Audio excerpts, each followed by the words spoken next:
അങ്ങനെ നമ്മൾ റൂമിലെത്തി റൂമൊക്കെ ഒന്ന് ചുറ്റി കണ്ട് കറങ്ങിയ ശേഷം നേരെ ഫുഡ് കഴിക്കാനാണ് വിട്ടിട്ടുണ്ടായിരുന്നത്. കാരണം അപ്പോഴേക്കും വിശപ്പിൻ്റെ വിളി ഇങ്ങനെ ആളി കത്താൻ തുടങ്ങിയിട്ടുണ്ടായിരുന്നു. നേരെ വിട്ടത് ബർഗർ ജംഗ്ഷനിലോട്ടായിരുന്നു. കാരണം ബർഗറിൻ്റെ ക്രേവിങ്സ് ആയിരുന്നു വന്നിട്ടുണ്ടായിരുന്നത്.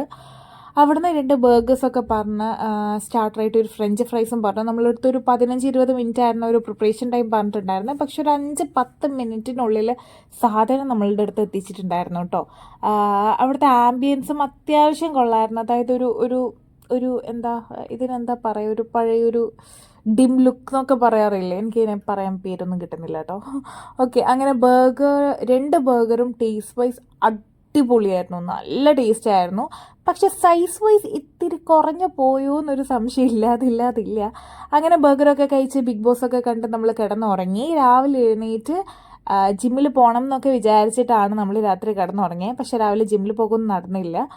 അപ്പം പുറത്തു നേരം കുറച്ച് നേരം ഇത്തിരി പുറത്തേക്കൊക്കെ നോക്കി ഇങ്ങനെ ഇരുന്നിട്ട് നേരെ ബ്രേക്ക്ഫാസ്റ്റ് കഴിക്കാൻ വിട്ടു. ആദ്യം ഞാൻ കട്ട് ഫ്രൂട്ട്സ് കഴിച്ചിട്ടാണ് സ്റ്റാർട്ട് ചെയ്തിട്ടുണ്ടായിരുന്നത്. പക്ഷേ അതിൻ്റെ വീഡിയോ എടുക്കാൻ വിട്ടുപോയി കേട്ടോ. അങ്ങനെ ഇഡ്ഡലിയും നാടൻ ഐറ്റംസ് ആയിട്ടുള്ള ഇഡ്ഡലിയും സാമ്പാറും വടയും അതുപോലെ ബ്രെഡും സോസേജും, അത് നാടൻ ഐറ്റംസ് അല്ല എന്നാലും ഞാൻ പറഞ്ഞു എന്നേ ഉള്ളൂ.